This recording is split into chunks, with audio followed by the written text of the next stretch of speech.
Okay, so we're on to question number 3 of the following problems. This is the first of one of the pop fly type of problems. This is just like the Garcia-Parra lab, if you've done that already. And the idea is that if a ball goes up and comes back down, you can just look at when the ball comes back down.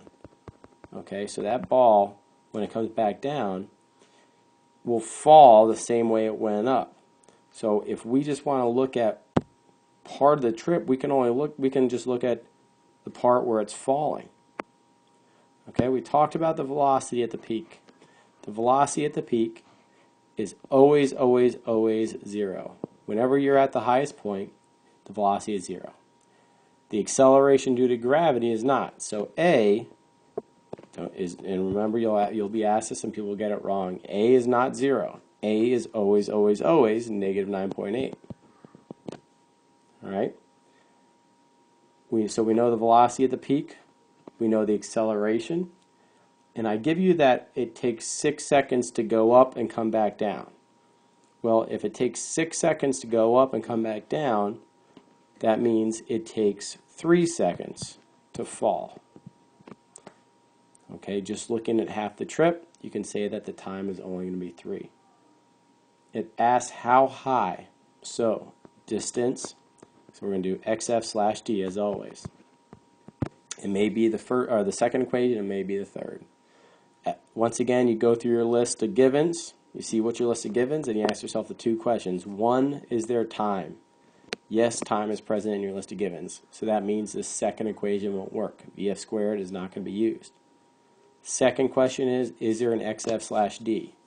And yes, even though the number isn't given, we consider it part of our list of givens if we have xf/d equals question mark.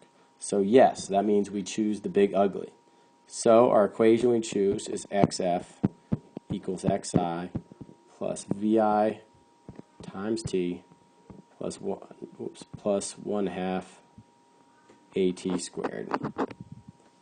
I ran out of the square there, sorry.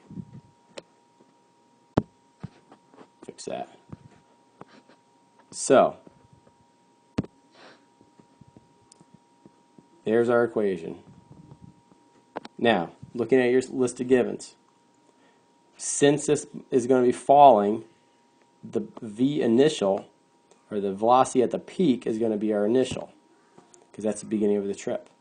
So, that means that if our initial velocity is 0, anything times 0 is 0, that means this whole thing is gone, because that's 0. If v is 0, then v times t is 0. Next, xi. If I don't ask for or give you that, that's 0 as well. So that's gone. Boom. So the only thing we have left is 1/2 at squared. So we have 1/2 a, which is 9.8, always, always, always. And yes, it is negative. And that just means that your final position will be a negative number, but that's okay. Times our 3, our time squared, so 3 squared. So plug that in, and you get your answer to be negative 44.1 meters. Again, the negative is fine, and if you have it as a positive answer, that's fine.